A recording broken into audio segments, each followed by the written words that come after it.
Nicole Scott here from Mobile Geeks, and today I'm going to be reviewing the ASUS Zenfone 2. There's a lot about this device that punches above its class. It's $225 or 7,000 NT, and it comes with a bunch of features it probably shouldn't. Way decent camera, gorgeous IPS display, and a quad-core processor. So, what's the catch? Zenfone 2 has a 5.5-inch Full HD display that is IPS. It's got great viewing angles and nice viewability outdoors. If we bump it all the way up, you can see that it is quite bright. I'm just going to turn that down a little bit for this review. Now, under the hood, we have a Intel Atom Z3580. That's a quad-core processor at 2.3 gigahertz. It comes with 2 gigabytes of RAM, and if I just pull off the back, a micro SD card slot for expansion, and it comes with 32 gigabytes of onboard storage. This is a 13 megapixel shooter, and that is a 3000 milliampere battery. The entire device weighs in at about 170 grams, and on the top is where you're going to find the power button. The other unique feature is it's kind of LG G3-esque with its kind of curved display, or sorry, curved backing, along with the volume button here at the back. Now, it's not the power and volume button because the power button is here at the top. Now, one of my first criticisms of this device is that it's too long at 5.5 inches to have a power button at the top. Even HTC has realized that and moved their power button down onto the side. But you can double tap to wake up, which is a very nice feature. Taking a closer look at the display, like I mentioned, it's IPS, and it has a PPI of 403, which is actually the same as the iPhone 6 Plus. It's one great feature that ASUS always includes with its displays is Splendid. Now, you can access it from the bar where it's balanced. There's a reading mode that kind of puts it into e-reader mode with a kind of orangey tinge. There's Vivid, which makes things really pop. Customized, which is what I've selected to kind of pull the greens up because maybe I want that. So that's either there in the quick launch, or you can find it here in the back end for the full application. When it comes to audio, we have a single stereo speaker down here on the bottom. Now, it is loud enough, I guess. Now, I'm going to use one of the apps that comes preloaded to test that out. So this is Mini Movie. You can make a movie in a matter of seconds. Let's just... That sounds great. Let's hit next. And then I'm going to turn the volume all the way up.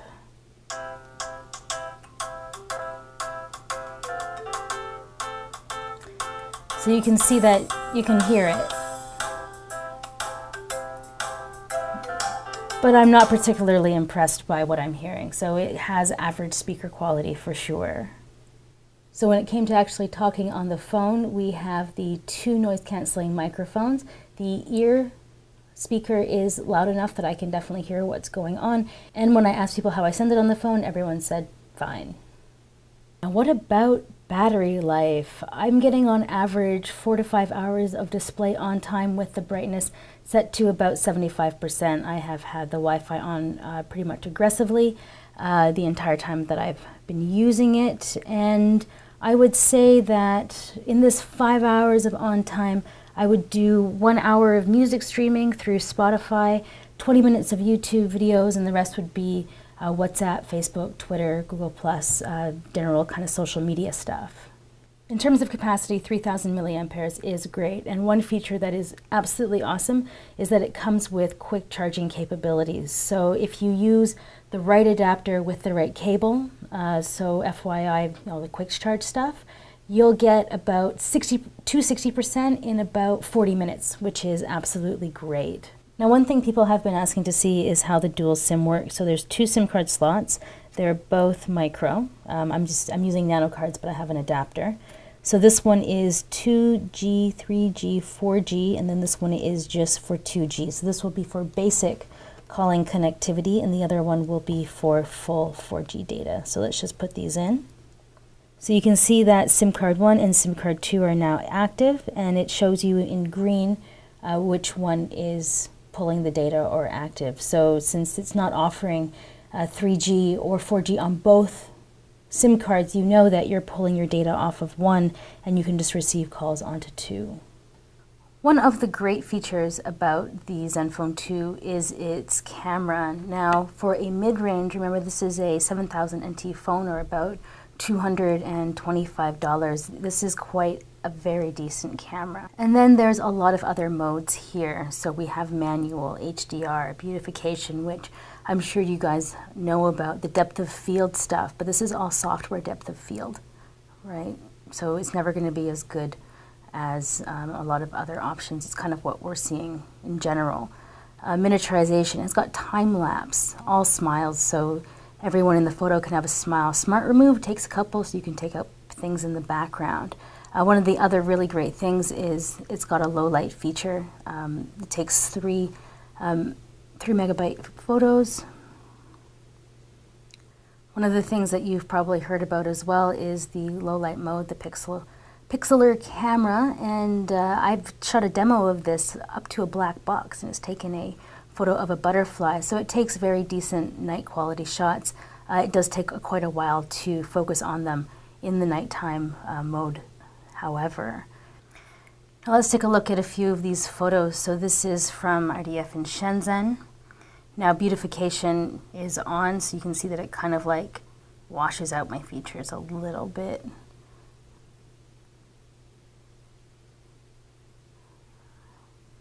Around the edges, you can see that it's actually pretty decent. Let's take a look at some other photos. So here's an example of the depth of field. It's all happening in software, but it still looks pretty decent. Here's another.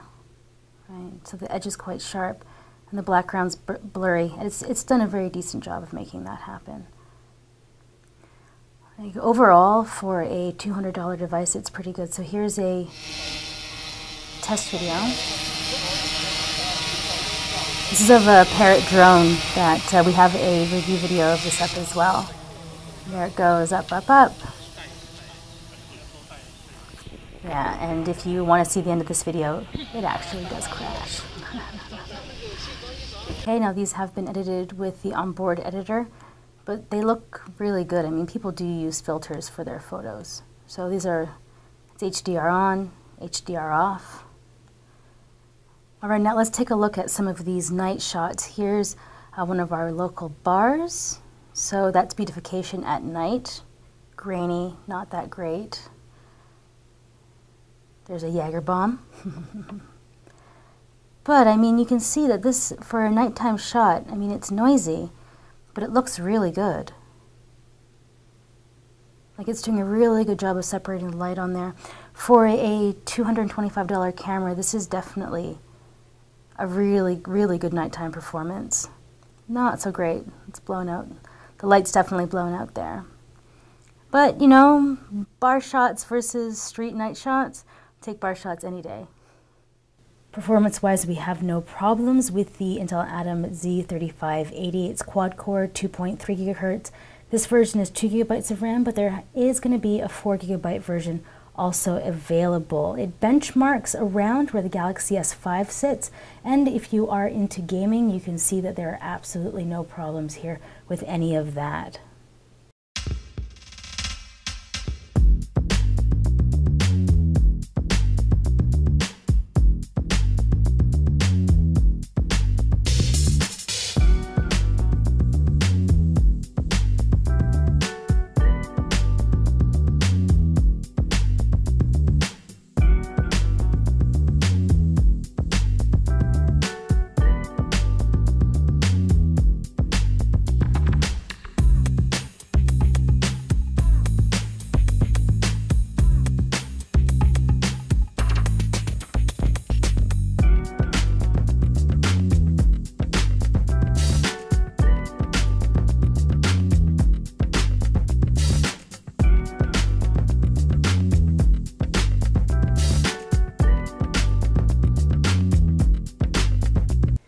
The ASUS Zenfone 2 is running on Android 5.0. I'm a big fan of the Zen UI. I think it's nice and clean. You have the ability to edit around what happens here in your quick launch area, and the options for things that are available are actually pretty advanced. Hotspot, Bluetooth, like even your display and how that looks. One-handed option is another one, so it kind of shrinks it down. One thing about this is I do wish they got rid of these keys. but I guess sometimes I can't reach the back button over there, so that's kind of helpful. I guess it just adding in this software row also makes it a little taller, but still totally able to use with one hand. Other things that I do like about it is just how the UI runs in general. Clicking on empty spaces, you can manage your home, scrolling effects, icon packs, so you can definitely customize out anything through the Zen store, so you can try to go and download more stuff if you want. Another thing that I do like is the wallpapers. Now, this wasn't the default wallpaper. This is the ASUS Live wallpaper, which I really just like a lot. This is actually what comes as default. So this is the standard, how it will totally look. But I'm a big fan of ASUS's native applications, or all the little extras that they've done, especially their widget here for weather. Totally love that it's on AccuWeather, setting the alarm. I mean, these are all like really just simple things that I just like the way that ASUS has managed just kind of the look and feel. And then this is your kind of classic Google 5.0. Now, if we just head into the settings, oh, one other thing from here, you also have a guest mode, so that's really nice and quick and easy to get to, but I'm going to stick into owner. Oh, here we go. Yeah, I'm going to stick to owner. And I'm just going to kind of go through what's happening in the back end here. So now the dual SIM, I'm going to come back to that, just because I do want to take off the back and show you what it's like with a second SIM inside. Call setting, data usage, easy mode kind of turns it into a super simple, like, kid phone. I won't turn that on. Interruptions, so this is really nice that you can set downtime so you're not getting calls between 10 p.m. and 6 a.m. And you can also customize adding in people that can get through. I really like this. When I have a phone that doesn't have it, I tend to really miss it. Taking a look at Zen Motion, so you have touch gestures, which are from the lock screen. You can double tap to suspend, which I showed you, W to launch the browser, S for messaging, C for the camera. So let's just try that out. Right, and there we go, straight into the camera. I really kind of like that they have those quick launch settings, although sometimes I think you might forget what you're doing, but the fact that they've included, also awesome. Shake, so when you're using an app, you can shake it twice to take a screenshot, which is really nice, because the way that you would do it traditionally is you'd press the power button and the volume, and on this device it's a little bit awkward, so it's nice that you can just kind of shake to take a screenshot. That's the only other motion gesture that we have here. But big fan of the Zen Motion. Battery management, power saver. ASUS has always been very good at installing this, or rolling out their optimized power saving mode. I've noticed that you can even go into customize and set things up, and I've noticed that I can really extend the battery life on my phone if I just kind of pare down how often things are happening. So ASUS customized settings. This is really nice that you can double tap the home key if you want to do the one-handed operation like I showed you. Glove mode increases screen sensitivity. A lot of phones have this. How well does it work? I think it's fine. Yeah. And quick setting options. So this was what we showed you from that you can access up in here.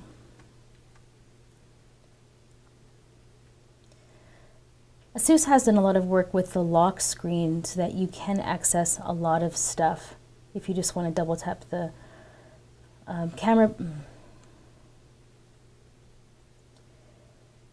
ASUS actually has quite a bit going on with their lock screen. It doesn't really show it here, but it's through a lot of their other applications. So now let's head into this ASUS folder that's on the home screen, and your do it later stuff will show up on your home screen. So Zenfone 2 test. Now there is one thing that I have to mention about this phone. Android 5.0, I did mention that, but the system updates are coming thick and fast. Anyone who's done a review, even I would say a couple of weeks ago, like the German hands-on and review, there's a lot of UI glitchiness that I have found, but every single update, and it's happening daily, seems to be fixing a lot of stuff that's going on.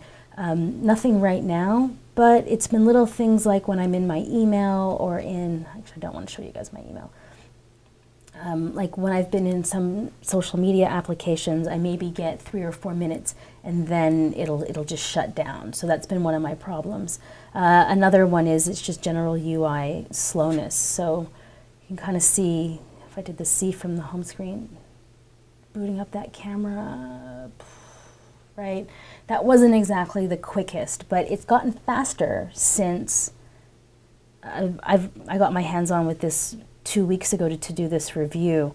So that's one thing that I should mention, that I do feel that there is some work to do on the UI still, because occasionally you'll just get issues where things take a little bit too long to open. I'm having no problems right now because I did just get an update that fixed that app closing. Yeah, so it seems to be going okay.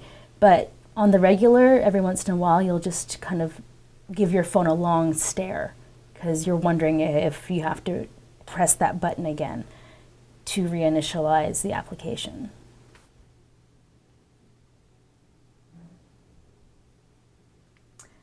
So the big question is, would I open my wallet for this phone? The answer is yes. At 7,000 NT or $225, I think that it does hit above its class. The chassis feels really nice. It has a high-end luxury feel. They've really mastered how the curve feels in your hand. Also, the camera is very, very, very decent for this price point. I thought that the autofocus was fast enough. The front-facing camera is wide angle. You have Beautify. It does have the Pixel Master, so you can take low light photos, which is kind of nice if you take photos in a bar, which is a lot of people. So what don't I like about it? Well, the case that I have on my pre-production unit has a little bit of a creak. I've had hands-on with a bunch of different ones, the ones in the store, some other reviewers, and their cases feel fantastic. So I'm going to chalk it up to a one-off with mine. But the one thing that's not a one-off is the glitchiness of the UI. Right now, I think it's early days. So I'm getting an update every day to every other day. There was a couple of days where I got 3 updates in one day. And it was things like fixing a lot of bugs, fixing the camera. And in general, it's been getting more and more stable, a lot more fast. That's the one thing that I can't weigh in on 100% right now. Is in 3 months, is it going to be an incredibly stable, glitch-free phone? Chances are, yeah. I mean, ASUS is being very aggressive in rolling out updates constantly, and this phone just became available. This is the caveat to doing a review early on. It's that you never know what the end software is going to look like, but right now, they are delivering a slightly glitchy experience, but I think that will clear up. What else? The camera's good, but it's not amazing. Of course, if you go to a flagship device like the Galaxy S6 or the iPhone, you have a lot less noise, you have a lot less color bleeding, but those are 3 times the price. So you kind of get what you pay for in this aspect, and I do believe that the camera quality and the photo quality are much higher, a little bit higher, than what you're getting with a $200 device. So let's sum it up one more time. All-day battery life. Decent camera, great display. They need to work on the UI integration a little bit, but I think that will clear up by the time it's shipping to the masses. The camera quality could be a little bit better, and well, the speaker is just so-so. It's good enough to get notifications like that one, but I won't be listening to a lot of music or sharing too many videos with my friends on this device. So that's just been my review of the ASUS Zenfone 2. Please leave me a comment if you have any additional questions. I should be getting my hands on the 4GB version soon, so we will be able to do some performance comparisons if you were wondering what gains you get on the 2GB versus the 4. So I'm Nicole Scott from Mobile Geeks. If you're not subscribed to our channel, absolutely please do that so you do not miss out what the performance gains are going to be like.